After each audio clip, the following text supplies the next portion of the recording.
ಗುರುಬ್ರಹ್ಮ ಗುರುರ್ವಿಷ್ಣು ಗುರುರ್ದೇವೋ ಮಹೇಶ್ವರ ಗುರುರೇವ ಪರಂ ಬ್ರಹ್ಮ ತಸ್ಮೈ ಶ್ರೀ ಗುರವೇ ನಮಃ.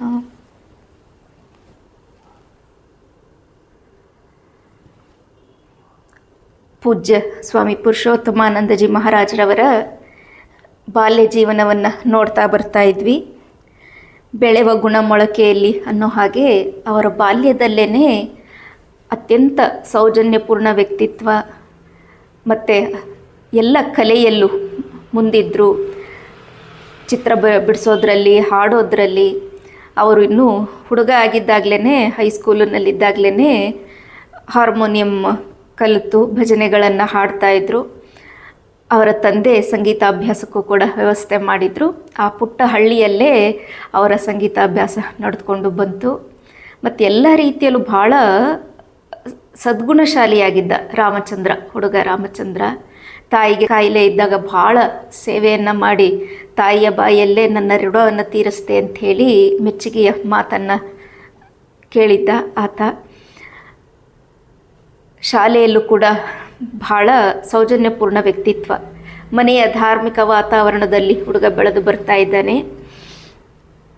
ಅವರ ಸೋದರ ಸೋದರಿಯರಿಗೆಲ್ಲ ಈತನೇ ಭಗವದ್ಗೀತೆ ಶ್ಲೋಕಗಳು, ಭಜನೆಗಳನ್ನೆಲ್ಲ ಕಲಿಸ್ತಾ ಇದ್ದ. ಸಂಜೆ ದೀಪೋತ್ಸವದ ಮೇಲೆ ಕುಳಿತುಕೊಂಡು ಅವ್ರಿಗೆಲ್ಲ ಹೇಳ್ಕೊಡ್ತಾ ಇದ್ದಂತೆ. ಪೂಜ್ಯ ಸ್ವಾಮೀಜಿಯವರು ಆ ಬಾಲ್ಯದಿಂದಲೇ ಭಗವಂತನನ್ನು ಒಲಿಸಿಕೊಳ್ಳುವಂಥ ಏನೋ ಒಂದು ಈ ಸಂಗೀತ ಮಾಧ್ಯಮ ಇದೆಯಲ್ಲ, ಅದರಲ್ಲಿ ಹೆಚ್ಚು ತನ್ಮಯರಾಗಿದ್ದನ್ನು ಕಾಣ್ತೇವೆ. ನಿನ್ನೆ ತಾನೇ ಪ್ರಸಿದ್ಧ ಗಾಯಕಿಯಾದ ಎಸ್ ಜಾನಕಿಯವರು ದೇಹ ಬಿಟ್ಟಿದ್ದ ತಮಗೆಲ್ಲರಿಗೂ ತಿಳಿದಿದೆ. ಒಂದು ಸಲ ಒಂದು ಕಾರ್ಯಕ್ರಮದಲ್ಲಿ ಜಾನಕಿಯವರು ಸ್ವಾಮೀಜಿಯವರ ಭಜನೆಯನ್ನು ಕೇಳಿ ಒಂದು ಮಾತನ್ನು ಹೇಳಿದ್ರಂತೆ. ಒಬ್ಬರು ಭಕ್ತರು, ಹಿರಿಯ ಭಕ್ತರು ಹೇಳಿದರು, ಪೂಜ್ಯ ಸ್ವಾಮೀಜಿಯವರ ಹಾಡನ್ನು ಕೇಳಿ ಎಸ್ ಜಾನಕಿಯವರು ಹೇಳಿದ್ರಂತೆ, ನಾವೆಲ್ಲ ಒಂದು 50 ವಾದ್ಯಗಳನ್ನು ಇಟ್ಕೊಂಡು ಹಾಡೋದು ಒಂದೇ, ಪೂಜ್ಯ ಸ್ವಾಮೀಜಿಯವರು ಒಬ್ಬರೇ ಸುಮ್ಮನೆ ಹಾಡೋದು ಒಂದೇ ಅಂಥೇಳಿ. ಸೊ ಹಾಗೆ ಆ ಹಿರಿಯ ಗಾಯಕಿಯಿಂದ ಅವರು ಕೂಡ ಭಾಳ ಸ್ವಾಮೀಜಿಯವರ ಭಜನೆಯನ್ನು ಇಷ್ಟಪಟ್ಟಿದ್ದರು. ಸ್ವಾಮೀಜಿಯವರ ಆ ಭಜನೆ ಒಂದೇ ಸಾಕಿತ್ತು ಕೇಳುಗರ ಎಲ್ಲರ ಮನಸ್ಸನ್ನು ಭಗವದ್ ಅಭಿಮುಖವಾಗಿ ಮಾಡ್ತಾಯಿತ್ತು. ಸೊ ಅವರ ಬಾಲ್ಯದಲ್ಲೇ ನಾವು ಕಾಣ್ತಾ ಬಂದ್ವಿ ಭಜನೆಯಲ್ಲಿ ಆಸಕ್ತಿ ಇದ್ದದನ್ನು. ಹೀಗೆ ಹುಡುಗ ಬೆಳೆದು ಬಂದ. ಅಷ್ಟೇ ಅಲ್ಲದೆ ಅವರ ಅಜ್ಜ ಒಂದು ಸಲ ಕೋಪ ಮಾಡಿಕೊಂಡಿದ್ದಾಗ ಅಜ್ಜನಿಗೆ ಬುದ್ಧಿ ಹೇಳಿ ಆ ಕೋಪದ ಸ್ವಭಾವವನ್ನು ಸಾಕಷ್ಟು ಕಡಿಮೆ ಮಾಡಿಸಿದ್ದನ್ನು ಕೂಡ ಕಳೆದ ವಾರ ಕಂಡಿದ್ವಿ. ಕೊನೆಗಾಲದಲ್ಲಿ ಅವರ ಅಜ್ಜ ನನಗೆ ರಾಮನ ಭಕ್ತ ಆತ, ರಾಮನಾಮ ಹೇಳಿಸು ಅಂಥೇಳಿ ಹುಡುಗನಿಗೆ ಹೇಳಿದರು. ಒಂದು ದಿನ ಹೀಗೆ ಕೆಲವು ದಿನ ಕಳೆದಿತ್ತು. ಅವರ ಅಜ್ಜನ ಮರಣಶಯ್ಯೆ ಎಲ್ಲಿ ಮಲಗಿದ್ದಾರೆ ಅಜ್ಜ, ಅವರ ಕಾಲ ಸಮೀಪಿಸಿತ್ತು. ಮಧ್ಯರಾತ್ರಿಯ ಸಮಯ ಸುಮಾರು. ಹುಡುಗ ಮಲಗಿದ್ದ ರಾಮಚಂದ್ರ, ಅದ್ರ ಇದ್ದಕ್ಕಿದ್ದಾಗೆ ಎಚ್ಚರ ಆಯಿತು. ಎಚ್ಚರ ಆದಾಗ ಅವ್ರಿಗೆ ಎಲ್ಲ ಮನೆಯವರು ಅಳ್ತಾ ಇರೋದು ಕೇಳಿಸ್ತು. ಓಡಿ ಹೋಗಿ ನೋಡ್ತಾರೆ, ಅವರ ಅಜ್ಜ ಕೊನೆಯ ಹಂತದಲ್ಲಿದ್ದರು. ಆಗ ತಕ್ಷಣ ಹುಡುಗ ಅಜ್ಜನ ಮಾತನ್ನು ನೆನಪು ಮಾಡಿಕೊಂಡು ರಾಮ ರಾಮ ಅಂತ ಹೇಳಿ ತಾತ, ರಾಮ ರಾಮ ಹೇಳಿ ಅಂತ ಹೇಳ್ತಾನೆ. ಆದರೆ ಅಜ್ಜನ ಮಾತು ಬಿದ್ದೋಗ್ಬಿಟ್ಟಿತ್ತು. ಆಗ ಹುಡುಗ ಆ ಅಜ್ಜನ ಕಿವಿಯಲ್ಲಿ ತಾನೇ ರಾಮನಾಮವನ್ನು ಹೇಳ್ತಾರೆ. ಅದನ್ನು ಕೇಳ್ತಾ ಕೇಳ್ತಾ ಆ ಅಜ್ಜ ದೇಹ ಬಿಡ್ತಾನೆ. ಹೀಗೆ ತನ್ನ ತಾತ ಹೇಳಿದ ಮಾತನ್ನು ನಡೆಸೋದಕ್ಕೆ ಆಯ್ತಲ್ಲ ಅಂತ ಹುಡುಗ ಸಮಾಧಾನ ಪಟ್ಕೊಳ್ತಾನೆ. ಆದರೆ ಅಂಥ ಒಂದು ಸಂದಿಗ್ಧ ಪರಿಸ್ಥಿತಿಯಲ್ಲೂ ಕೂಡ ಅಜ್ಜನ ಮಾತನ್ನು ಮರೆತಿರಲಿಲ್ಲ. ರಾಮಚಂದ್ರ ಅಜ್ಜನ ಕಿವಿಯಲ್ಲಿ ರಾಮನಾಮವನ್ನು ಹೇಳಿದ. ಇಲ್ಲಿಯವರೆಗೂ ನಾವು ಕಳೆದ ವಾರ ನೋಡಿದ್ವಿ. ಹೀಗೇ ಹುಡುಗ ರಾಮಚಂದ್ರನ ಜೀವನ ಮುಂದುವರೆದುಕೊಂಡು ಬಂತು. ಈಗ 10ನೇ ತರಗತಿಯಲ್ಲಿ ಓದ್ತಾ ಇದ್ದಾನೆ. ಇಲ್ಲಿಯವರೆಗೂ ಒಂದು ತಿಳಿದಷ್ಟು ಅಲ್ಪನೇ ತಿಳಿದು ಬಂದಿದ್ದು ಸ್ವಾಮೀಜಿಯವರ ಒಂದು ಬಾಲ್ಯ ಜೀವನದ ಕುರಿತು ಅಷ್ಟನ್ನು ನೋಡಿದ್ವಿ. ಈಗ ಒಂದು ರೀತಿ ಒಂದು ಮುಖ್ಯವಾದ ತಿರುವು ಅವರ ಜೀವನದಲ್ಲಿ ಆದಂಥ ಘಟ್ಟ. ಹುಡುಗ ರಾಮಚಂದ್ರ 10ನೇ ತರಗತಿಯಲ್ಲಿ ಓದೋಬೇಕಾದ್ರೆ ಒಂದು ಅಪೂರ್ವವಾದ ತಿರುವು ಅವನ ಜೀವನದಲ್ಲಿ ಆಗತ್ತೆ. ಇದಕ್ಕೆ ಕಾರಣ ಏನು ಅಂತ ಹೇಳಿದ್ರೆ, ಅವರ ಒಬ್ಬರು ಅಧ್ಯಾಪಕರು, ಟೀಚರ್, ಅವರು ಆತ್ಮೀಯತೆಯಿಂದ ಇವನಿಗೆ ಓದೋದಕ್ಕೊಂದು ಪುಸ್ತಕ ಕೊಟ್ಟರಂತೆ. ಯಾವುದು ಆ ಪುಸ್ತಕ ಅಂತ ಹೇಳಿದ್ರೆ, ಶ್ರೀ ಶಿವಾನಂದ ಸ್ವಾಮಿಗಳು ರಚಿಸಿರುವಂಥ ಬ್ರಹ್ಮಚರ್ಯವೇ ಜೀವನ ಅನ್ನುವಂಥ ಒಂದು ಪುಸ್ತಕ. ಇದು ಬ್ರಹ್ಮಚರ್ಯದ ಕುರಿತಾದ ಅನೇಕ ಮಾಹಿತಿಗಳು ಮತ್ತು ಅನೇಕ ನಿಯಮಗಳನ್ನು ಉಳ್ಳಂಥ ಒಂದು ಪುಸ್ತಕ. ಪ್ರಮುಖವಾಗಿ ಸಾಧಕನಾದವನು ಬ್ರಹ್ಮಚರ್ಯ ಪಾಲನೆ ಮಾಡಬೇಕಿದ್ರೆ ಏನೇನೆಲ್ಲ ಮಾಡಬೇಕು ಅನ್ನೋ ಮಾಹಿತಿ ಇರುವಂಥ ಪುಸ್ತಕ. ಈ ಪುಸ್ತಕವನ್ನು ಅವರ ಅಧ್ಯಾಪಕರು ಹುಡುಗನಿಗೆ ಕೊಟ್ಟರು. ರಾಮಚಂದ್ರನಿಗೆ ಇದು ಅತ್ಯಂತ ಗಾಢವಾದ ಪರಿಣಾಮವನ್ನು ಬೀರುತ್ತೆ. ಇದ್ರ ಕುರಿತಾಗಿ ಮುಂದೆ ಸ್ವಾಮೀಜಿಯವರೇ ವರ್ಣಿಸಿ ಹೇಳ್ತಾ ಇದ್ರು, ಈ ಪುಸ್ತಕವನ್ನು ಓದಿದಾಗ ನನ್ನ ಹೃನ್ಮನಗಳಲ್ಲಿ ಒಂದು ಕ್ರಾಂತಿಯೇ ಸಂಭವಿಸ್ತು. ಯುವ ಜೀವನದ ಮರ್ಮವನ್ನು ನಾನು ಅರ್ಥಕೊಂಡೆ. ನಾನು ಆ ಪುಸ್ತಕದಲ್ಲಿ ಹೇಳಿದಂಥ ಎಲ್ಲ ಆದರ್ಶಗಳನ್ನು ಪಾಲಿಸುತ್ತಾ ಬಂದೆ. ಆ ಪುಸ್ತಕದಿಂದ ಬರೆದುಕೊಂಡ ಟಿಪ್ಪಣಿಗಳು ಈಗಲೂ ನನ್ನಲ್ಲಿ ಜೋಪಾನವಾಗಿ ಇವೆ. ಆ ಪುಸ್ತಕದಲ್ಲಿ ತಿಳಿಸಲಾದಂಥ 36 ಪ್ರಮುಖ ನಿಯಮಗಳನ್ನು ಕೂಡ ನಾನು ಪಾಲಿಸ್ತಾ ಬಂದೆ. ಹಳ್ಳಿಯ ಹುಡುಗನಾಗಿದ್ದ ನನ್ನಲ್ಲಿ ಪ್ರಾಮಾಣಿಕ ಬುದ್ಧಿ ಸಾಕಷ್ಟಿತ್ತು. ಆದ್ದರಿಂದ ಆ ನಿಯಮಗಳನ್ನೆಲ್ಲ ಶಿಸ್ತಾಗಿ ಪಾಲಿಸಿದೆ. ಅವುಗಳಲ್ಲಿ ಯೋಗಾಸನವನ್ನು ಅಭ್ಯಾಸ ಮಾಡೋದು ಕೂಡ ಒಂದು ನಿಯಮ ಆಗಿತ್ತು. ಆದರೆ ಆ ಹಳ್ಳಿಯಲ್ಲಿ ನನಗೆ ಯೋಗಾಸನ ಹೇಳ್ಕೊಡೋದಕ್ಕೆ ಶಿಕ್ಷಕರು ಸಿಗಬೇಕಲ್ಲ. ಆಗ ನಾನು ಆ ಪುಸ್ತಕದಲ್ಲಿದ್ದಂಥ ಚಿತ್ರಗಳನ್ನೇ ನೋಡಿ ಯೋಗಾಸನವನ್ನು ಕಲಿತೆ, ಪರಿಣಿತನೂ ಆದೆ. ಈ ಎಲ್ಲ ನಿಯಮಗಳ ಪರಿಪಾಲನೆಯಿಂದ ನನ್ನ ಮನಸ್ಸು ಅದೆಷ್ಟು ಶಿಸ್ತುಬದ್ಧ ಆಯ್ತೆಂದರೆ, ಅದೆಷ್ಟು ಶಾಂತಿ ಸಮಾಧಾನದಿಂದ ಕೂಡ್ತು ಅಂತ ಹೇಳಿದ್ರೆ, ಆ ಮಾನಸಿಕ ಸೌಖ್ಯದ ಅನುಭವವನ್ನು ಅನುಭವಿಸಿಯೇ ನೋಡಬೇಕು. ಆ ಅನುಭವವನ್ನು ನನ್ನ ಆಪ್ತ ಗೆಳೆಯ ಒಬ್ಬ ಇದ್ದ, ಅವನ ಹತ್ರ ಹೇಳ್ಕೊಳ್ತಾ ಇದ್ದೆ. ಆದರೆ ಅದನ್ನು ಕೇಳಿ ಅವನು ಸಂತೋಷವನ್ನೇನೋ ವ್ಯಕ್ತಪಡಿಸ್ದ. ಆದರೆ ಆತ ಏನು ನನ್ನ ದಾರಿ ಹಿಡಿಲಿಲ್ಲ ಅಂಥೇಳಿ ಮುಂದೆ ಸ್ವಾಮೀಜಿಯವರು ಸ್ಮರಿಸ್ತಾರೆ. ಹೀಗೆ ಆ ಪುಸ್ತಕವನ್ನು ಓದಿ ಅದರಲ್ಲಿದ್ದಂಥ 36 ನಿಯಮಗಳನ್ನು ಕೂಡ ಭಾಳ ಶ್ರದ್ಧೆಯಿಂದ ಸ್ವಾಮೀಜಿಯವರು ಚಾಚು ತಪ್ಪದೆ ಪಾಲಿಸ್ತಾ ಬಂದರು. ವ್ಯಾಯಾಮವನ್ನು ಕೂಡ ಚಿತ್ರಗಳು ನೋಡಿ ಕಲಿತರು. ಆದರೆ ಎಷ್ಟಾದರೂ ಗುರು ಇರಬೇಕಲ್ಲ ಕಲಿಯೋ ಶಾಲೆ. ಆದರೆ ಆ ಹಳ್ಳಿಯಲ್ಲಿ ಅವಕಾಶ ಇರಲಿಲ್ಲ. ಆದರೆ ಈ ಸದೃಢ ಶರೀರ ಬೆಳೆಸ್ಕೊಳ್ಬೇಕಿದ್ರೆ ವ್ಯಾಯಾಮದ ಅವಶ್ಯಕತೆ ಇದೆ ಅಂತ ಹುಡುಗ ರಾಮಚಂದ್ರನಿಗೆ ಮನದಟ್ಟಾಯಿತು. ಆದ್ದರಿಂದ ಆತ ರಜೆಯಲ್ಲಿ ಶಿವಮೊಗ್ಗದ ತಮ್ಮ ಬಂಧುಗಳ ಮನೆಗೆ ಹೋದಾಗ ಅಲ್ಲಿ ಇದ್ದಂಥ ಒಂದು ಪುಲಿಕೇಶಿ ವ್ಯಾಯಾಮ ಶಾಲೆ, ಅಲ್ಲಿ ಸೇರಿಕೊಂಡು ವ್ಯಾಯಾಮವನ್ನು ಇನ್ನಷ್ಟು ನಿಖರವಾಗಿ ಮಾಡೋದನ್ನು ಕಲಿತಾನೆ.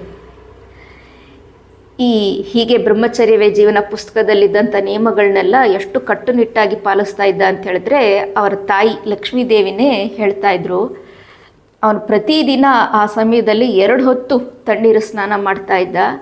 ಮತ್ತು ಹಾಸ್ಕೊಳ್ಳೋದಕ್ಕೆ ಹೊದ್ಕೊಳ್ಳೋದಕ್ಕೆ ತೆಳ್ಳನೆಯಾದ ಒಂದು ಪಂಚೆಯನ್ನು ಉಪಯೋಗಿಸ್ತಿದ್ದ ಅಷ್ಟೇ. ಇನ್ನೇನು ಬೇರೆ ಹಾಸಿಗೆ ಆಗಲಿ ಅಥವಾ ಇನ್ಯಾವುದು ಕೂಡ ಉಪಯೋಗಿಸ್ತಾ ಇರಲಿಲ್ಲ. ಒಂದು ತೆಳ್ಳನೆ ಪಂಚೆ ನೆಲದ ಮೇಲೆ, ಅದನ್ನೇ ಹೊದ್ಕೊಳ್ಳೋದಕ್ಕೂ ಕೂಡ ಒಂದು ತೆಳ್ಳಗಿನ ಪಂಚೆ ಅಷ್ಟೇನೆ. ಇಷ್ಟಲ್ಲದೆ ಅವ್ರ ತಾಯಿ ಹೇಳ್ತಾರೆ, ಒಂದು ಭಾಳ ಮಿತವಾದಂಥ ಮಾತು, ಬಹಳ ಶಿಸ್ತಿನ ಜೀವನ ಇತ್ತು ಅಂಥೇಳಿ. 10ನೇ ತರಗತಿ ಓದೋಬೇಕಾದ್ರೇ ಅವರಿಗೆ ಯಾವುದೇ ಬಗೆಯ ಬೇರೆ ಗುರುವಿನ ಮಾರ್ಗದರ್ಶನ ಆಗಲಿ ರಾಮಕೃಷ್ಣಾಶ್ರಮದ ಪರಿಚಯ ಇನ್ನೂ ಆಗಿರಲಿಲ್ಲ. ಇದೇನೂ ಇಲ್ಲದೇ ಇದ್ದರೂ ಕೂಡ ಆ ಒಂದು ಪುಸ್ತಕವನ್ನು ಆಧರಿಸಿ ಎಷ್ಟರ ಮಟ್ಟಿಗೆ ಅವರು ತಮ್ಮ ಜೀವನವನ್ನು ಶಿಸ್ತುಬದ್ಧವಾಗಿ ಮಾಡಿಕೊಂಡ್ರು. ಮತ್ತು ಅದರಲ್ಲಿ ಇದ್ದಂಥ ನಿಯಮಗಳನ್ನು ಭಾಳ ಕಟ್ಟುನಿಟ್ಟಾಗಿ ಪಾಲಿಸ್ತಾ ಬಂದರು. ಆ ಪುಸ್ತಕದಲ್ಲಿ ಪವಿತ್ರ ಮಾತೃಭಾವ ದೃಷ್ಟಿ ಅಂತ ಒಂದು ನಿಯಮ ಬರುತ್ತೆ. ಆ ನಿಯಮದ ಪ್ರಕಾರ ಬ್ರಹ್ಮಚರ್ಯ ಪಾಲನೆ ಮಾಡೋವಂಥವರು ಯಾವ ಸ್ತ್ರೀಯರೊಂದಿಗೂ, ಅಂದರೆ ಹುಡುಗರಾದರೆ ಯಾವ ಸ್ತ್ರೀಯರೊಂದಿಗೂ ಹೆಚ್ಚಾಗಿ ಮತ್ತು ಏಕಾಂತದಲ್ಲಿ ಮಾತನಾಡಬಾರ್ದು. ಜೊತೆಗೆ ಸ್ತ್ರೀಯರ ಕಡೆ ಕೂಡ ನೋಡಬಾರ್ದು, ಅವ್ರ ಮುಖವನ್ನು ದಿಟ್ಟಿಸಿ ನೋಡಬಾರ್ದು ಅನ್ನೋಂಥ ಸೂಚನೆ ಇತ್ತು. ಅದನ್ನು ತಾವು ಹೇಗೆ ಪಾಲಿಸಿದ್ರು ಅಂತ ಹೇಳಿಬಿಟ್ಟು ಸ್ವಾಮೀಜಿಯವರೇ ಮುಂದೆ ಹೇಳ್ತಾಯಿದ್ರು. ನಾನು ಶಾಲೆಗೆ ಹೋಗುವಂಥ ಹುಡುಗ, ದಾರಿಯಲ್ಲಿ ಹುಡುಗಿಯರು ಸಿಗ್ತಾರೆ. ಈಗ ನೋಡದೆ ಇರೋದು ಹೇಗೆ? ಆಗ ನಾನು ಏನು ಮಾಡ್ತಾಯಿದ್ದೆ ಅಂತ ಹೇಳಿದ್ರೆ, ಅದನ್ನು ತಪ್ಪಿಸ್ಕೊಳ್ಳೋದಕ್ಕೆ ಶಾಲೆಗೆ ಮತ್ತು ಇನ್ನಿತರ ಹೊರಗಡೆ ಎಲ್ಲೇ ಓಡಾಡಬೇಕಾದ್ರೂ ಕೂಡ ನಾನು ನನ್ನ ಕಣ್ಣುಗಳನ್ನು ನನ್ನ ಪಾದದಿಂದ ಒಂದು 4 ಅಡಿ ಮುಂದೆ ಕಾಣೋಷ್ಟು ಮಾತ್ರ ಇಟ್ಕೊಂಡಿದ್ದೆ. ಅಂದರೆ ತಲೆ ತಗ್ಗಿಸ್ಕೊಂಡು ಆ ಕಣ್ಣು ನನ್ನ ಪಾದದಿಂದ ಒಂದು 4 ಅಡಿ ಮುಂದೆ ಕಾಣೋಷ್ಟು ಮಾತ್ರ ಇರ್ತಿತ್ತು. ಹೀಗೆ ನಡ್ಕೊಂಡು ಹೋಗ್ಬೇಕಾದ್ರೆ ಸ್ವಲ್ಪ ದೂರದಲ್ಲೇ ಸೀರೆ ಅಥವಾ ಲಂಗ ಕಂಡ್ರೆ ಸಾಕು, ನನ್ನ ಕಣ್ಣನ್ನು ಪಕ್ಕಕ್ಕೆ ತಿರುಗಿಸಿ ನಡೀತಾ ಇದ್ದೆ. ಅಷ್ಟರ ಮಟ್ಟಿಗೆ ನಾನು ಕಣ್ಣುಗಳನ್ನು ಕಾಪಾಡಿಕೊಳ್ತಾ ಇದ್ದೆ.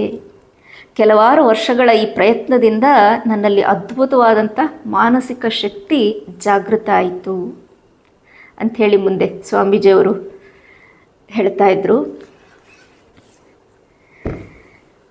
ಮುಂದೆ ಸ್ವಾಮೀಜಿಯವರು ಅನೇಕ ಬ್ರಹ್ಮಚಾರಿಗಳಿಗೆ, ಸಾಧಕರಿಗೆ ಮಾರ್ಗದರ್ಶನ ಮಾಡಬೇಕಾದ್ರೆ ಬ್ರಹ್ಮಚರ್ಯದ ಕುರಿತಾಗಿ ಅನೇಕ ಅಂಶಗಳನ್ನು ಹೇಳ್ತಾ ಇದ್ರು. ಸ್ವಾಮೀಜಿಯವರು ಮತ್ತೆ ಮತ್ತೆ ಹೇಳ್ತಾ ಇದ್ದಂಥ ಮಾತು ಸಾಧಕರಿಗೆ, ಹುಡುಗರಾದರೆ ಯುವಕರಾದರೆ ಯುವತಿಯರ ಮುಖವನ್ನು, ಯುವತಿಯರಾದರೆ ಯುವಕರ ಮುಖವನ್ನು ಒಂದಷ್ಟು ಕಾಲ ನೋಡೋದಕ್ಕೆ ಹೋಗಬಾರ್ದು. ಆ ಒಂದು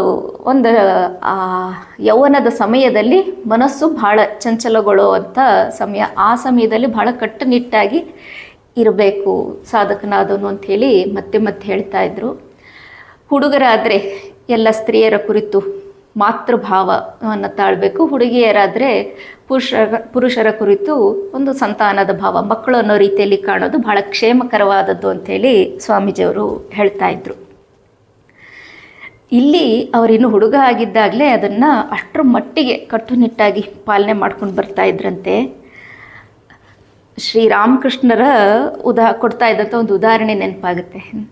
ರಾಮಕೃಷ್ಣ ಪರಮಹಂಸರು, ಸ್ವಾಮೀಜಿ ರಾಮಕೃಷ್ಣರು ಹೇಳ್ತಾರಲ್ಲ, ಸಸಿ ಎಳೆದಾಗಿದ್ದಾಗ ಅದಕ್ಕೆ ಬೇಲಿ ಹಾಕಿ ರಕ್ಷಣೆ ಮಾಡಬೇಕು, ಇಲ್ದಿದ್ರೆ ಆಡು ಕುರಿಗಳೆಲ್ಲ ತಿಂದು ಬಿಡುತ್ತೆ. ಹಾಗಾಗಿ ಎಳೆದಿದ್ದಾಗ ಸಸಿಗೆ ಬೇಲಿ ಹಾಕಿ ರಕ್ಷಣೆ ಮಾಡಬೇಕು. ಆದರೆ ಅದು ಬೆಳೆದು ಬಲಿತು ದೊಡ್ಡ ಮರ ಆದ ಮೇಲೆ ಆವಾಗ ಒಂದು ಆನೆ ಕಟ್ಟಿದ್ರೂ ಕೂಡ ಅದಕ್ಕೆ ಯಾವ ಹಾನಿ ಆಗೋದಿಲ್ಲ ಅಂಥೇಳಿ. ಸ್ವಾಮೀಜಿಯವರ ಮುಂದಿನ ಜೀವನ ಯಾವ ಬಗೆಯ ಒಂದು ಪಾವಿತ್ರ್ಯತೆಯಿಂದ ಕೂಡಿತ್ತು ಅಂತ ಹೇಳಿದ್ರೆ ಅದರ ಒಂದು ಬೇಸ್ ಇಲ್ಲಿ ನಾವು ಕಾಣ್ತೇವೆ. ಈ ಬ್ರಹ್ಮಚರ್ಯವೇ ಜೀವನವನ್ನು ಪಾಲನೆ ಮಾಡ್ತಾ ಅದರಲ್ಲಿದ್ದಂಥ ಆ ಎಲ್ಲ ನಿಯಮಗಳನ್ನು ಪಾಲಿಸ್ತಾ ಅವರು ಅಷ್ಟು ನಿಯಮದಿಂದ ಇದ್ದಿದ್ದರಿಂದಾಗಿ ಅವರ ಮನಸ್ಸು ಎಷ್ಟು ಪವಿತ್ರವಾಯಿತು. ಮುಂದೆ ಅವರು ಹಿರಿಯ ಸನ್ಯಾಸಿಗಳಾದ ಮೇಲೆ ಮತ್ತು ಕರ್ನಾಟಕದಾದ್ಯಂತ ಓಡಾಡಿ ಅನೇಕ ಕಾರ್ಯಗಳನ್ನು ಮಾಡಿದ್ರು. ಮತ್ತು ಎಷ್ಟು ಸ್ತ್ರೀಯರ ಮೂಲಕ ಸಂಸ್ಥೆಗಳನ್ನು ಪ್ರಾರಂಭಿಸಿ ಎಷ್ಟೆಲ್ಲ ರಾಮಕೃಷ್ಣರ ಒಂದು ಪ್ರಚಾರ ಕಾರ್ಯ ಮಾಡಿದ್ರಲ್ಲ. ಆ ಸಮಯದಲ್ಲಿ ಎಷ್ಟೋ ಭಕ್ತರನ್ನು, ಮಹಿಳೆಯರನ್ನು, ಯುವತಿಯರನ್ನು, ಕಾಲೇಜ್ ಯುವತಿಯರನ್ನೆಲ್ಲ ಅವರು ಅವರ ಸಂಪರ್ಕಕ್ಕೆ ಬರ್ತಾಯಿದ್ರು. ಮತ್ತು ಎಷ್ಟೋ ಜನ ಯುವತಿಯರು ಅವರ ಹತ್ರ ಒಂದು ಆಧ್ಯಾತ್ಮಿಕ ಮಾರ್ಗದರ್ಶನವನ್ನು ಅರಿಸಿ ಬರ್ತಾಯಿದ್ರು. ಆ ಎಲ್ಲ ಸಮಯದಲ್ಲೂ ಅವ್ರಿಗೆ ಎಷ್ಟು ಆ ಔನ್ನತ್ಯದಲ್ಲಿದ್ದರಿಂದಾಗಿ ಆ ಪ್ರಾರಂಭದಲ್ಲಿ ಇಷ್ಟೆಲ್ಲ ನಿಯಮವನ್ನು ಪಾಲಿಸಿದ್ರಿಂದ ಕಿಂಚಿತ್ತೂ ಕೂಡ ಯಾವುದೇ ರೀತಿ ಅವರ ಮನಸ್ಸು ವಿಚಲಿತ ಆಗೋ ದೂರದ ಮಾತಾಯಿತು. ಆದರೆ ಅವ್ರ ಬಳಿಗೆ ಬಂದಂಥವ್ರಿಗೂ ಕೂಡ ಆ ಪಾವಿತ್ರ್ಯದ ಒಂದು ಪ್ರಭಾವ ಅನುಭವಕ್ಕೆ ಬರ್ತಾ ಇತ್ತು. ಎಷ್ಟೋ ಜನ ಸ್ತ್ರೀ ಸಾಧಕಿಯರಾಗ್ಬೋದು ಅಥವಾ ಭಕ್ತೆಯರಾಗ್ಬೋದು ಸ್ವಾಮೀಜಿಯವ್ರ ಪತ್ರ ಬರೆಯಬೇಕಾದ್ರೆ ಅಮ್ಮ ಅಂತಲೇ ಸಂಬೋಧಿಸಿ ಬರಿತಾ ಇದ್ರಂತೆ. ಅಂದರೆ ಒಂದು ಸ್ವಾಮೀಜಿಯವ್ರನ್ನ ಗುರುವಾಗಿ, ಇಲ್ಲ ತಂದೆಯಾಗಿ, ಇಲ್ಲ ತಾಯಿಯಾಗಿ ಕಾಣ್ತಾ ಇದ್ರು.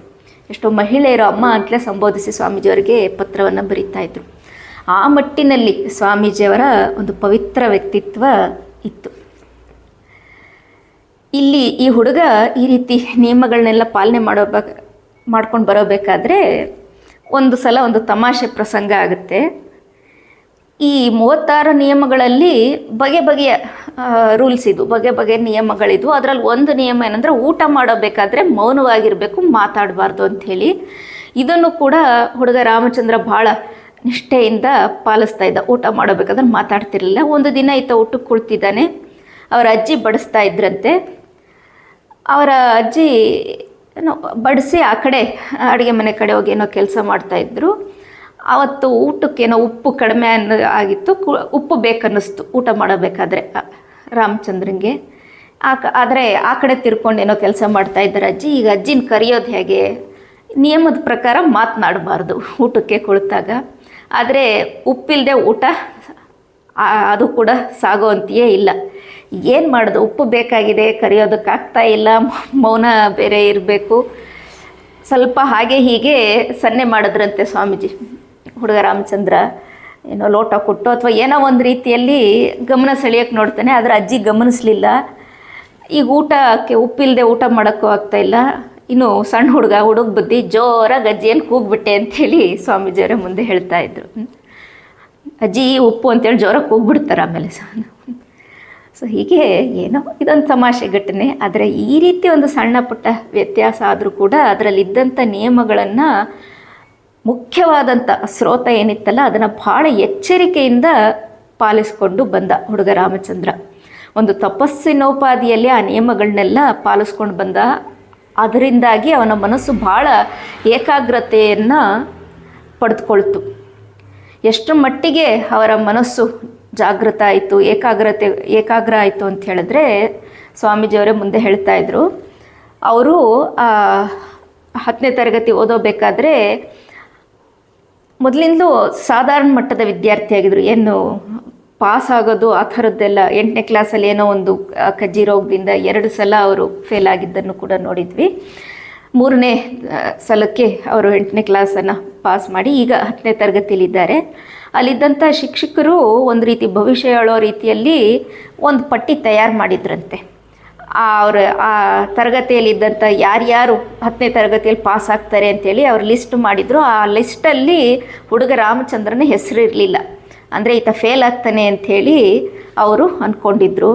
ಆದರೆ ಪಬ್ಲಿಕ್ ಪರೀಕ್ಷೆ ಮುಗಿದ ಮೇಲೆ ಆ ಅಧ್ಯಾಪಕರೆಲ್ಲ ಮುಗಿದ ಮೇಲೆ ಬೆರಳಿಡೋ ರೀತಿಯಲ್ಲಿ ಹುಡುಗ ರಾಮಚಂದ್ರ 1ನೇ ಶ್ರೇಣಿಯಲ್ಲಿ ಅಂದರೆ ಫಸ್ಟ್ ಕ್ಲಾಸಲ್ಲಿ ಪಾಸ್ ಆಗಿರ್ತಾನೆ.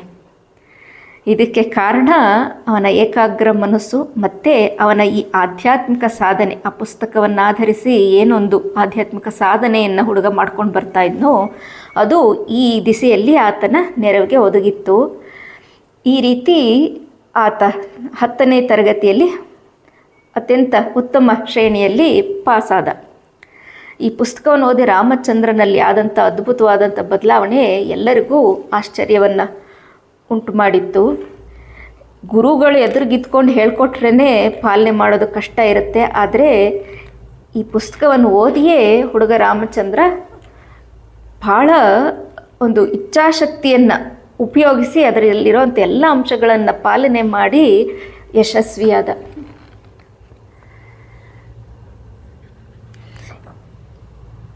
ಉತ್ತಮವಾದಂಥ ವಿಚಾರಗಳು ಯಾವ ದಿಕ್ಕಿನಿಂದ ಬಂದರೂ ಅದನ್ನು ಸ್ವೀಕರಿಸುವಂಥ ಅವನ ಮನೋಭಾವವನ್ನು ನಾವಿಲ್ಲಿ ಕಾಣ್ತೇವೆ. ಮತ್ತು ಶ್ರೇಷ್ಠ ಜೀವನದ ಹಂಬಲ ಅವನಲ್ಲಿ ಸುಪ್ತವಾಗಿತ್ತು ಅನ್ನೋದು ಒಂದು ಸ್ಪಷ್ಟ ಗೋಚರ ಆಗುತ್ತೆ. ಈ ರೀತಿ ಅವನು ಇದ್ದಿದ್ದರಿಂದ ಯಾವ ರೀತಿ ಅಲ್ಲಿ ಅವನ ಆ ವ್ಯಕ್ತಿತ್ವ ಸುಂದರವಾಗಿತ್ತು, ಅದು ಎಲ್ಲರಿಗೂ ಒಂದು ಪರಿಣಾಮವನ್ನು ಬೀರಿತ್ತು ಅನ್ನೋದಕ್ಕೆ ಒಂದು ಭಾಳ ಸ್ವಾರಸ್ಯವಾದ ಘಟನೆ ಆಗುತ್ತೆ. ನಾನು ಒಮ್ಮೆ ಪೊನ್ನಂಪೇಟೆಗೆ ಹೋದಾಗಲೂ ಕೂಡ ನಮಗೇನೋ ಒಂದು ಮಾರ್ಗದರ್ಶನ ಹೇಳ್ತಾ ಆ ಸಂದರ್ಭದಲ್ಲಿ ಒಂದು ಬ್ರಹ್ಮಚರ್ಯದ ಕುರಿತು ಹೇಳಬೇಕಾದ್ರೆ ಈ ಒಂದು ಘಟನೆಯನ್ನು ಸ್ವಾಮೀಜಿಯವರು ಕೂಡ ನೆನಪಿಸ್ಕೊಂಡು ಹೇಳಿದರು. ಇದು ಚಾಗ್ಯಾಡು ಪುಸ್ತಕದಲ್ಲೂ ಕೂಡ ಇದೆ. ಹುಡುಗ ರಾಮಚಂದ್ರ ಹೈಸ್ಕೂಲ್ನಲ್ಲಿ ಓದೋಬೇಕಾದ್ರೆ 10ನೇ ತರಗತಿಯಲ್ಲೇ ಇರಬೇಕಾದ್ರೆ ಒಂದು ಸಲ ಕ್ಲಾಸ್ ಲೀಡರ್ ಮಾಡೋದಕ್ಕೆ ಒಂದು ಎಲೆಕ್ಷನ್ ಥರ ಇಟ್ಟಿದ್ರಂತೆ. ನಾಯಕನನ್ನು ಸೆಲೆಕ್ಟ್ ಮಾಡಬೇಕಿತ್ತು, ಚುನಾವಣೆಯನ್ನು ಇಟ್ಟಿದ್ದರು. ಮೊದಲಿನಿಂದಲೂ ಈತ ಅತ್ಯಂತ ಶಾಂತ ಸ್ವಭಾವದವನು, ಮತ್ತು ಮುಂದುವರ್ಕೊಂಡು ಯಾವುದಕ್ಕೂ ಬರ್ತಾ ಇರಲಿಲ್ಲ. ಇವನ ಪಾಡಿಗೆ ಇವನು ಇದ್ದಂಥ ವ್ಯಕ್ತಿ. ಆವತ್ತು ಇನ್ನೊಬ್ಬ ಹುಡುಗ ಒಂದು ಸ್ವಲ್ಪ ಎಲ್ಲ ಆ್ಯಕ್ಟಿವ್ ಆಗಿದ್ದವನು, ಅವನನ್ನು ನಿಲ್ಲಿಸಿದ್ದಾರೆ. ಈಗ ಪ್ರತಿಸ್ಪರ್ಧಿಯಾಗಿ ಇನ್ನೊಬ್ಬನ ನಿಲ್ಲಬೇಕು. ಸ್ವಾಮೀಜಿಯನ್ನು ನಿಂತಿರಲಿಲ್ಲ, ಆದರೆ ಅವ್ರ ಸ್ನೇಹಿತರೆಲ್ಲ ಸೇರಿಸಿ ನಿಂತ್ಕೊ ಅಂತೇಳಿ ಸ್ವಾಮೀಜಿಯನ್ನು ನಿಲ್ಲಿಸಿದ್ರಂತೆ. ರಾಮಚಂದ್ರನನ್ನು ಕೂಡ ಪ್ರತಿಸ್ಪರ್ಧಿಯಾಗಿ ನಿಲ್ಲಿಸಿದ್ರು. ಈಗ ಓಟ್ ಆಗಬೇಕಿತ್ತು. ಸೊ ಅಲ್ಲಿದ್ದಂಥ ಅಷ್ಟು ಜನ ವಿದ್ಯಾರ್ಥಿಗಳು ಮತವನ್ನು ಹಾಕಿದ್ರು. ಇದನ್ನು ಹೇಳ್ತಾ ಭಾಳ ಚೆನ್ನಾಗಿತ್ತು ಆ ದೃಶ್ಯ, ಇನ್ನು ಕಣ್ಣು ಮುಂದೆ ಇದೆ. ಸ್ವಾಮೀಜಿಯವರು ಒಂದು ಕಿರುನಗೆಯಿಂದ ಹೇಳಿದ್ರು. ಕೊನೆಗೆ ನೋಡಿದ್ರೆ ಕೊನೆಗೆ ಫಲಿತಾಂಶ ಬಂತು. ಕೊನೆಗೆ ಏನಪ್ಪ ಆಗಿತ್ತು ಅಂತ ಹೇಳಿದ್ರೆ ಗೆದ್ದವನು ನಾನೇ. ಏನಾಗಿತ್ತು ಅಂತ ಹೇಳಿದ್ರೆ ಕ್ಲಾಸ್ನಲ್ಲಿದ್ದ ಎಲ್ಲ ಹುಡುಗಿರು ನನಗೇ ಓಟ್ ಹಾಕಿದ್ರು ಅಂಥೇಳಿ ಸ್ವಾಮೀಜಿಯವರು ಒಂದು ಮುಗುಳ್ನಗೆಯಿಂದ ಹೇಳಿದರು. ಅಂದರೆ ಅವನ ಪವಿತ್ರ ವ್ಯಕ್ತಿತ್ವ, ಅವನ ಶಾಂತ ಸ್ವಭಾವ ಎಲ್ಲರ ಮೆಚ್ಚುಗೆಯನ್ನು ಗಳಿಸಿತ್ತು. ಆ ಹುಡುಗಿಯರೆಲ್ಲರ ಓಟು ಹುಡುಗ ರಾಮಚಂದ್ರನಿಗೆ ಬಿದ್ದಿತ್ತಂತೆ. ಒಂದು ಸಣ್ಣ ಘಟನೆ. ಇಷ್ಟೇ ಅಲ್ಲದೆ ಅವನು ಮುಖ್ಯವಾದಂಥ ಏನೋ ಅದರಿಂದಾಗಿ ಅವನ ಮನಸ್ಸು ಏಕಾಗ್ರಗೊಂಡು 10ನೇ ತರಗತಿಯಲ್ಲಿ ಉತ್ತಮ ರೀತಿಯಲ್ಲಿ ಪಾಸಾದ, ಉತ್ತೀರ್ಣನಾದ. ಆಗ ಮನೆಯಲ್ಲೆಲ್ಲರೂ ಸಂತೋಷಗೊಂಡು ಅವ್ರ ತಾಯಿ ನಿಂಗೇನು ಉಡುಗೊರೆ ಬೇಕು ಅಂಥೇಳಿ ಕೇಳಿದ್ರಂತೆ. 10ನೇ ತರಗತಿಯಲ್ಲಿ ಚೆನ್ನಾಗಿ ಪಾಸಾಗಿದ್ದೇನೆ ಅಂತೇಳಿ ಏನು ಗಿಫ್ಟ್ ಬೇಕು, ಏನು ಉಡುಗೊರೆ ಬೇಕು ಅಂತ ಕೇಳಿದಾಗ ಮೊದಲಿನಿಂದಲೂ ರಾಮಚಂದ್ರನಿಗೆ ಕಾಫಿ ಅಂತ ಹೇಳಿದ್ರೆ ಭಾಳ ಇಷ್ಟ ಇತ್ತು. ಆದರೆ ಅವ್ರ ಮನೇಲಿ ಪ್ರತಿದಿನ ಕಾಫಿ ಕುಡಿಯೋವಂಥ ಅನುಕೂಲ ಇರಲಿಲ್ಲ, ತುಂಬ ಅಪರೂಪಕ್ಕೆ ಸಿಗ್ತಾ ಇತ್ತು. ಒಂದು ಅಷ್ಟೇನು ಅನುಕೂಲ ಇಲ್ಲದಂಥ ಕುಟುಂಬ ಇತ್ತು ಅದು. ಸೊ ಯಾವಾಗ ಗಿಫ್ಟ್ ಕೇಳಿದ್ರೂ ತಾಯಿಗೆ ಕೇಳಿದ್ನಂತ ಹುಡುಗ ರಾಮಚಂದ್ರ, ಒಂದು ದೊಡ್ಡ ಲೋಟ ಕಾಫಿ ಬೇಕು ಅಂಥೇಳಿ. ಆಗ ತಾಯಿ ಲಕ್ಷ್ಮೀದೇವಿ ಭಾಳ ಪ್ರೀತಿಯಿಂದ ಸಂಭ್ರಮದಿಂದ ಕಾಫಿಯನ್ನು ಮಾಡಿ ದೊಡ್ಡ ಲೋಟದಲ್ಲಿ ಕಾಫಿಯನ್ನು ತಂದು ಕೊಡ್ತಾರಂತೆ. ಸಂತೋಷ ಪಟ್ಕೊಂಡು ರಾಮಚಂದ್ರ ಕುಡಿತಾನೆ.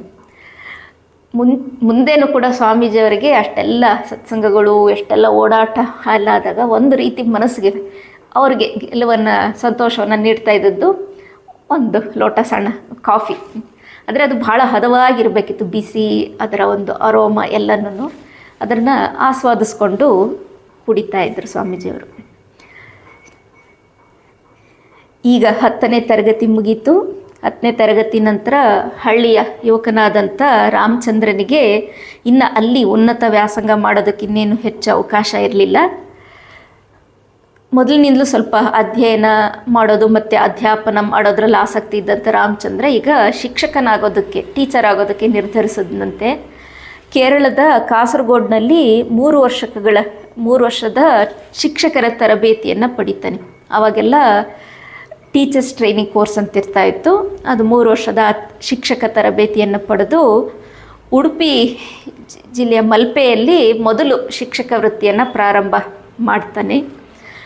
ಬಾಲ್ಯದಿಂದಲೂ ಹುಡುಗ ರಾಮಚಂದ್ರನಿಗೆ ಕೈ ಗಡಿಯಾರ ಧರಿಸ್ಬೇಕು ಅಂತ ಆಸೆ ಇತ್ತಂತೆ. ಸೊ ಈಗ ರಾಮಚಂದ್ರ ಈಗ ಯುವಕನಾಗಿದ್ದಾನೆ, ಮೊದಲ ಸಂಪಾದನೆಯಲ್ಲಿ ಕೈ ಗಡಿಯಾರವನ್ನು ಕೊಂಡ್ಕೊಂಡಂತೆ ಅಂತ. ಹೀಗೆ ದಿನ ಕಳೆದಂತೆ ಈ ದೊಡ್ಡ ಕುಟುಂಬ ಇತ್ತು ಅವ್ರ ಮನೆಯದು, ಅದರ ನಿರ್ವಹಣೆಗೆ ಇವರು ಮಾಡ್ತಾ ಇದ್ದಂಥ ಈ ಟೀಚರ್ ವೃತ್ತಿ, ಶಿಕ್ಷಕ ವೃತ್ತಿ ಅದರಿಂದ ಬರ್ತಾ ಇದ್ದಂಥ ಆದಾಯ ಏನೋ ಅಷ್ಟು ಸಾಕಾಗ್ತಾ ಇರಲಿಲ್ಲ. ಹಾಗಾಗಿ ರಾಮಚಂದ್ರನ ತಂದೆ ಆತನಿಗೆ ಒಂದು ಹೋಟೆಲ್ ಪ್ರಾರಂಭ ಮಾಡು ಅಂಥೇಳಿ ಹೇಳಿದ್ರು.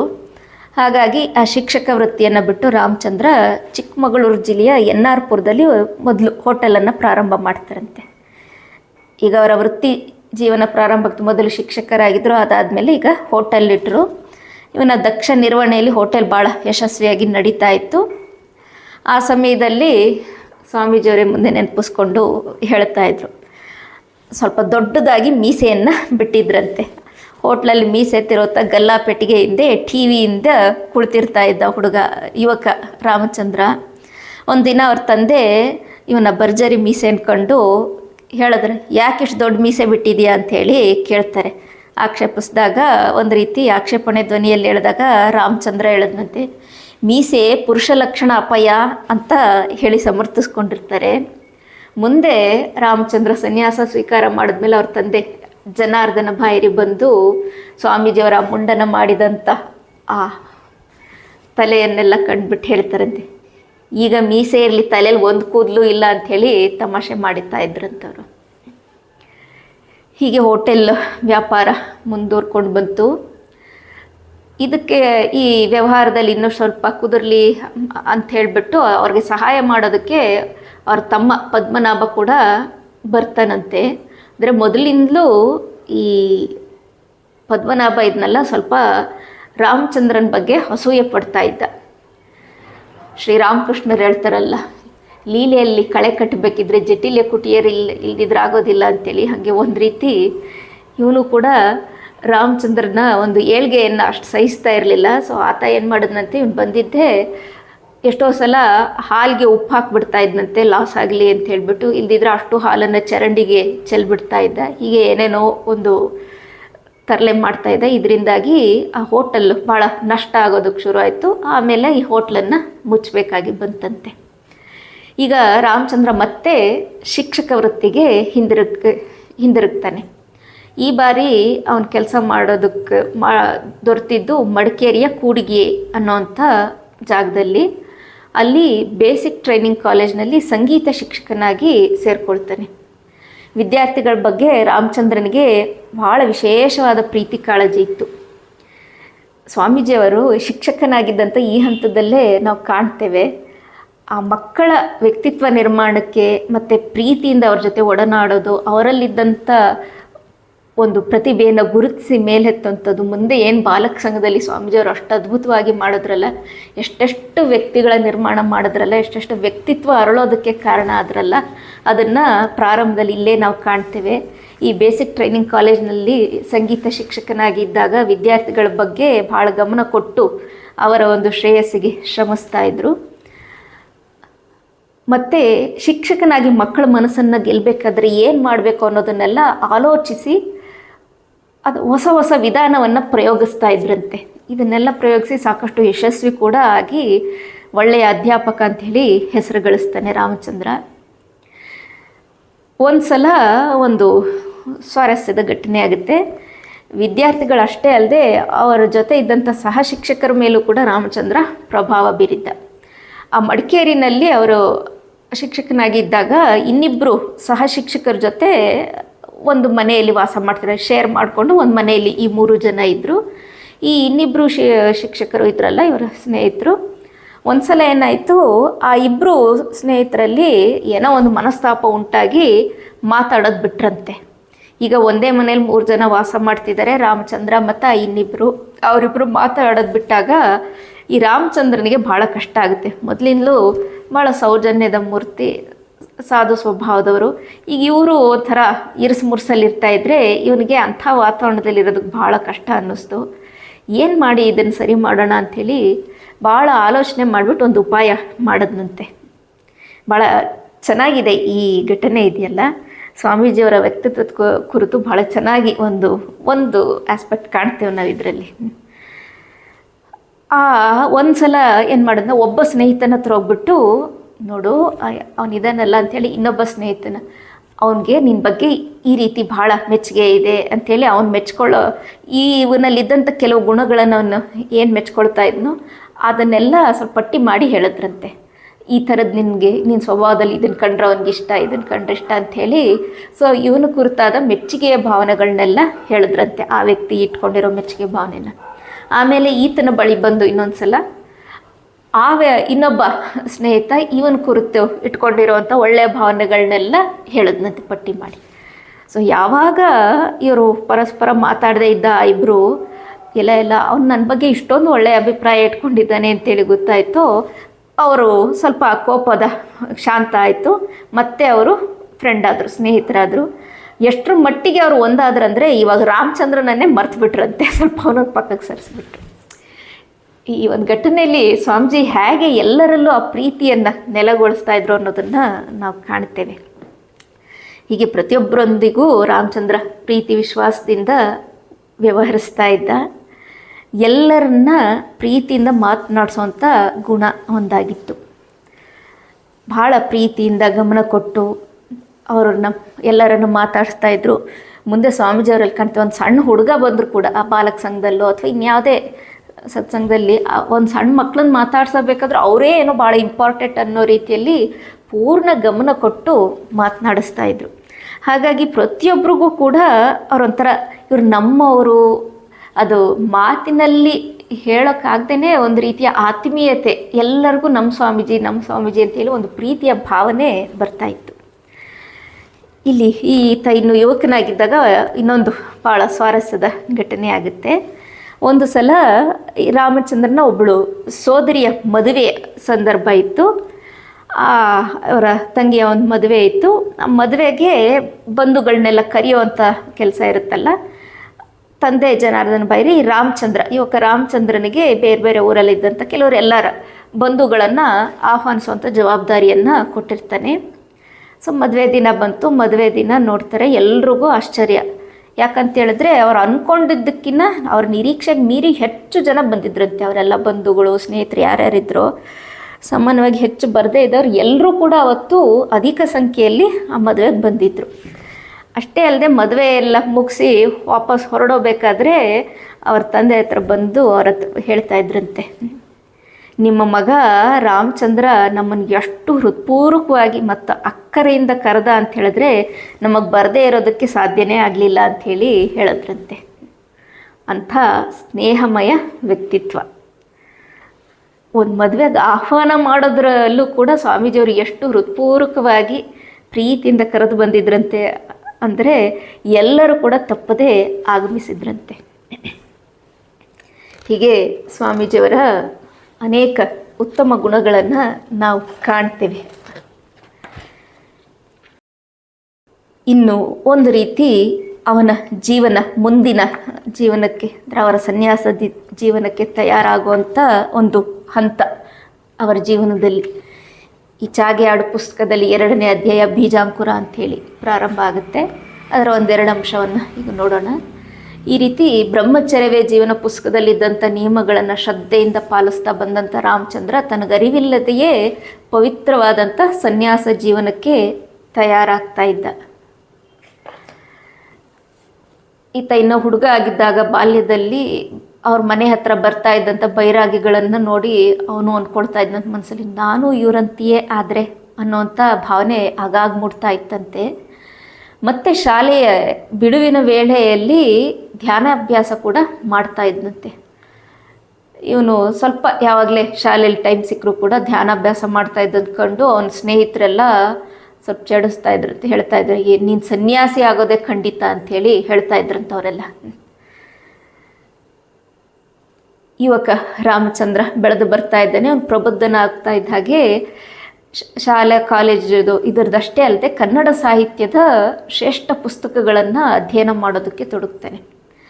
ಅವರ ಮನೆಯಲ್ಲೇ ಆ ಹಿಂದಿನ ಕಾಲದ ಮನೆ ಅಟ್ಟ ಥರ ಇರುತ್ತೆ. ಆ ಅಟ್ಟದ ಮೇಲೆ ಕುಳಿತುಕೊಂಡು ಅಲ್ಲಿ ಒಂದು ಏಕಾಂತದಲ್ಲಿ ಅಲ್ಲೊಂದು ಅಟ್ಟದ ಮೇಲೆ ಹಿಂಗೆ 2 ಕಿಟಕಿ ಇರುತ್ತೆ ಸಣ್ಣದು, ಅಲ್ಲಿ ಬೆಳಕು ಬರ್ತಾ ಇತ್ತು. ಅಲ್ಲಿ ಒಬ್ಬನೇ ಕೂತ್ಕೊಂಡು ಏಕಾಗ್ರತೆಯಿಂದ ಆ ಏಕಾಂತದಲ್ಲಿ ಅಧ್ಯಯನ ಮಾಡ್ತಾ ಇದ್ದಂತೆ.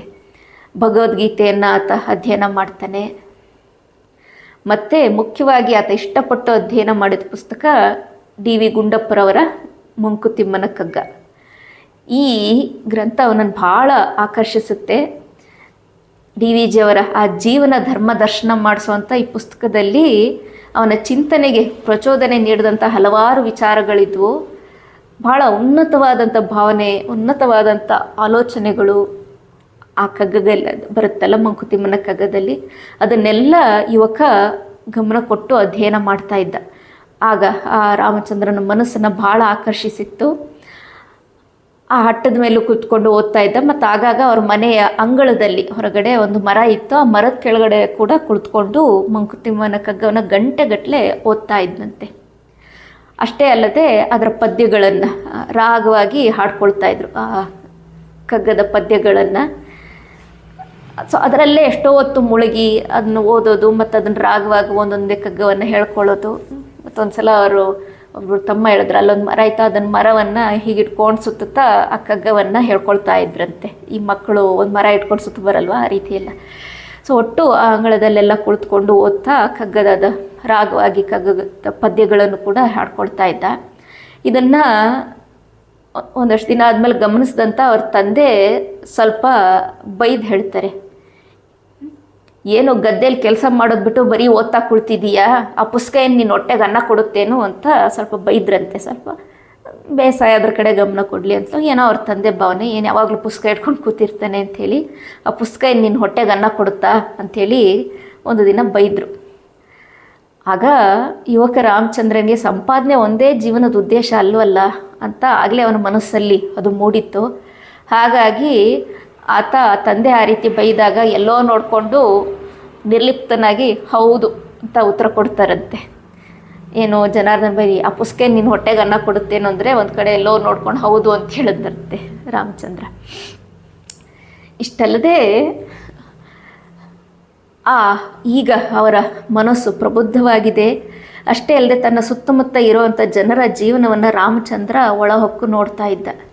ಯಾರಾದರೂ ಮದುವೆ ಆದರೆ ಮುಂದೆ ಸ್ವಾಮೀಜಿಯವರೇ ಭಾಳ ಅವ್ರ ವಿಶಿಷ್ಟವಾದ ಶೈಲಿಯಲ್ಲಿ ಹೇಳ್ತಾ ಇದ್ರು, ಯಾರಾದರೂ ಮದುವೆ ಆದರೆ ನೋಡೋಣ ಇವ್ರು ಎಷ್ಟು ದಿನ ಚೆನ್ನಾಗಿರ್ತಾರೆ ಅಂತ ಗಮನಿಸ್ತಾ ಇದ್ದೆ. ನೋಡಿದರೆ ಮೊದಲ 6 ತಿಂಗಳು ರಾಗ, ಆಮೇಲೆ ರೋಗ ಅಂಥೇಳಿ ಸ್ವಾರಸ್ಯವಾಗಿ ಮುಂದೆ ಸ್ವಾಮೀಜಿಯವರು ಹೇಳ್ತಾ ಇದ್ರು. ಇಷ್ಟಲ್ಲದೆ ರಾಮಚಂದ್ರ ಆಲೋಚಿಸ್ತಾ ಇದ್ದ, ಪರಾಮರ್ಶಿಸ್ತಾ ಇದ್ದ, ಅಷ್ಟು ಸಣ್ಣ ಸುಖಕ್ಕಾಗಿ ಇಷ್ಟು ಕಷ್ಟಪಡಬೇಕಾ? ಜನ ಅಲ್ಪ ಸುಖಕ್ಕಾಗಿ ಬೆಟ್ಟದಷ್ಟು ಕಷ್ಟಪಡೋದನ್ನು ನೋಡಿ ಆತನಿಗೆ ಆಶ್ಚರ್ಯ ಆಗ್ತಾ ಇತ್ತಂತೆ. ನೋಡಿ, ಸಾಧಕನ ಮನಸ್ಥಿತಿಯನ್ನು ಕಾಣ್ತೇವೆ, ಶ್ರೀರಾಮಕೃಷ್ಣರ ಜೀವನದಲ್ಲೂ ಕಾಣ್ತೇವಲ್ಲ. ಅವ್ರಿಗೂ ಕೂಡ, ಮಹಾತ್ಮರಿಗೂ ಕೂಡ ನಮ್ಗೆ ನಿಮಗೆ ಕಂಡ ಹಾಗೆ ಎಲ್ಲ ದೈನಂದಿನ ವ್ಯವಹಾರಗಳು ಜಗತ್ತು ಕಾಣುತ್ತೆ. ಆದರೆ ನಮ್ಮ ಸಾಮಾನ್ಯರ ಮನಸ್ಸು ಅದರಲ್ಲಿ ಏನು ವಿಶೇಷತೆ ಕಾಣಲ್ಲ. ಆದರೆ ಮಹಾತ್ಮರಿಗೆ ಅದು ಗೋಚರ ಆಗೋದೇ ಬೇರೆ ರೀತಿ. ಅವ್ರಿಗೆ ಉನ್ನತ ಒಂದು ಜಾಗೃತಿ ಉಂಟಾಗುತ್ತೆ. ರಾಮಕೃಷ್ಣರಿಗೆ ಆ ಎಲ್ಲ ಅರ್ಚಕರು ಏನೋ ಪೌರೋಹಿತ್ಯ ಮಾಡಿ ಅಕ್ಕಿ ಬಾಳೆಹಣ್ಣು ಗಂಟು ಕಟ್ಟೋದು ಕಂಡಾಗ ನಾವು ಆ ಥರ ದೃಶ್ಯ ಎಷ್ಟೋ ಕಂಡಿರ್ತೀವಿ, ನಮಗೇನು ವಿಶೇಷ ಅನ್ಸಲ್ಲ. ಅದು ರಾಮಕೃಷ್ಣರ ಆ ಬಾಲ್ಯಾವಸ್ಥೆಯಲ್ಲಿದ್ದಾಗ ಅವ್ರಿಗೇನು ಅನಿಸಿತ್ತು, ಇಷ್ಟೆಲ್ಲ ಇವರು ವೇದಶಾಸ್ತ್ರ ಓದ್ಕೊಂಡು ಅದು ಉನ್ನತ ವಿಚಾರಗಳನ್ನ ಹೇಳಿ ಕೊನೆಗೆ ಪೌರೋಹಿತ್ಯ ಮಾಡಿ ಅಕ್ಕಿ ಬಾಳೆಹಣ್ಣು ಗಂಟು ಕಟ್ಕೊಂಡು ಇಷ್ಟೇನಾ, ಇದ್ರ ಕಡೆನೇ ನಾ ಗಮನ, ಇಷ್ಟಕ್ಕೋಸ್ಕರ ಇದು ಮಾಡಬೇಕು, ಅದರಲ್ಲಿರೋವಂಥ ತತ್ವಗಳ ಅರ್ಥ ಅದರ ಕಡೆ ಮನಸ್ಸು ಹೋಗ್ತಿಲ್ವಲ್ಲ ಅಂಥೇಳಿ ಹುಡುಗನಲ್ಲೇ ಅದು ಜಾಗೃತ ಆಗಿತ್ತು. ಹಾಗೆ ಇಲ್ಲಿ ಹುಡುಗ ರಾಮಚಂದ್ರನಲ್ಲಿ ಕಾಣ್ತೇವೆ. ಮದುವೆ ಆದರೆ ಎಷ್ಟು ದಿನ ಚೆನ್ನಾಗಿರ್ತಾರೆ, ಆಮೇಲೆ ಅಷ್ಟು ಕಷ್ಟಪಡ್ತಾರಲ್ಲ, ಅಷ್ಟು ಸಣ್ಣ ಸುಖಕ್ಕಾಗಿ ಇಷ್ಟೊಂದು ಕಷ್ಟಪಡ್ಬೇಕು. ಈ ರೀತಿ ಎಲ್ಲ ಜೀವನದ ಶೈಲಿಯನ್ನು, ಜೀವನದ ಒಂದು ಪರಿಸ್ಥಿತಿಗಳನ್ನು ಕಂಡು ಆಲೋಚನೆ ಮಾಡ್ತಾ ಇದ್ದ. ಹಾಗಿದ್ರೆ ಏನು ಜೀವನದ ಅರ್ಥ? ಇನ್ನೊಂದು ಭಾಳ ತಮಾಷೆ ಘಟನೆ, ಅದನ್ನು ಹೇಳಿ ಇವತ್ತಿನ ಸತ್ಸಂಗ ಮುಗಿಸೋಣ. ಇದನ್ನು ಪೂಜ್ಯ ಸ್ವಾಮೀಜಿಯವರು ಭಾಳ ಸತ್ಸಂಗಗಳಲ್ಲೆಲ್ಲ ಸುಮಾರು ಕಡೆ ಹೇಳಿದ್ದಾರೆ. ಭಾಳ ಸ್ವಾರಸ್ಯವಾದಂಥ ಘಟನೆ. ಈ ಯುವಕ ರಾಮಚಂದ್ರನ ಮನೆ ಹತ್ರ ಇನ್ನೊಬ್ಬ ಶ್ರೀಮಂತರ ಮನೆ ಇತ್ತು. ಅವರ ಹಳ್ಳಿಯಲ್ಲಿ ರಾಮರಾಯರು ಅನ್ನೋವಂಥ ಒಬ್ಬರು ಶ್ರೀಮಂತರ ಮನೆ. ಅವ್ರ ಮನೆ ಬೀಟೆ ಮರದ ತೊಲೆಗಳಿಂದ ಕಟ್ಟಿದಂಥ ದೊಡ್ಡ ಮನೆ ಆಗಿತ್ತು. ಈ ರಾಮರಾಯರಿಗೆ 80 ವರ್ಷ ದಾಟಿತ್ತು. ಇನ್ನೇನು ಅವರ ಪ್ರಾಣೋತ್ಕ್ರಮಣದ ಸಮಯ. ಹಾಸಿಗೆ ಮೇಲೆ ಮಲಗಿದ್ದಾರೆ. ಸಾವಿನ ಅಂಚಲ್ಲಿದ್ದಂಥ ಅವರ ಸುತ್ತಲೂ ಅವರ ಹೆಂಡತಿ ಮಕ್ಕಳೆಲ್ಲ ಕುಳಿತುಕೊಂಡು ಅಳ್ತಾ ಇದ್ದಾರಂತೆ. ಇನ್ನೇನು ಪ್ರಾಣ ಹೋಗೋಂಥ ಸಮಯ. ಆಗ ಅವ್ರು ಕಣ್ಣು ಬಿಟ್ಟು ಮೇಲೆ ನೋಡಿದ್ರೆ ಬೀಟೆ ಮರದ ತೊಲೆಗಳೆಲ್ಲ ಕಾಣ್ತಾ ಇದೆ. ಅವರ ಅದರಿಂದ ಕಟ್ಟಿದಂಥ ಭವ್ಯವಾದ ಮನೆ.